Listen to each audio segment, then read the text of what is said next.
Penerapan PSBB di sejumlah daerah Sumatera Selatan sebagai salah satu penanganan virus corona baru yang efektif karena makin meningkatnya transmisi lokal. Di Sumsel ada 4 daerah yang ditetapkan zona merah setelah ditemukannya transmisi lokal, yakni Palembang, Prabu Muli, Ogan Komering Ulu, dan Lubuk Linggau. Kini bertambah 2 daerah Ogan Komering Ilir dan Ogan Ilir. Saat ini pemerintah Provinsi Sumsel sudah menyetujui Palembang dan Prabu Muli untuk pengajuan PSBB. Pertimbangan lain percepatan PSBB karena banyaknya orang tanpa gejala atau OTG. Ternyata benar saya bilang. Meskipun pemerintah pusat sudah melonggarkan PSBB, berarti artinya kalau kita ngusul mungkin juga nggak terlalu diperhatiin lah kira-kira.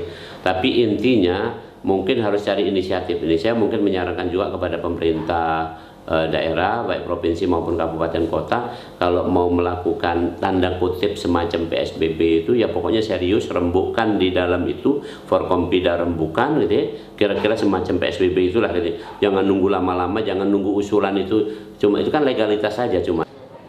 Warga diminta disiplin mematuhi protokol kesehatan dengan memakai masker saat keluar rumah, menjaga jarak sosial dan mencuci tangan. Reski Oktora, Muklas Diferensial, Kompas TV, Palembang.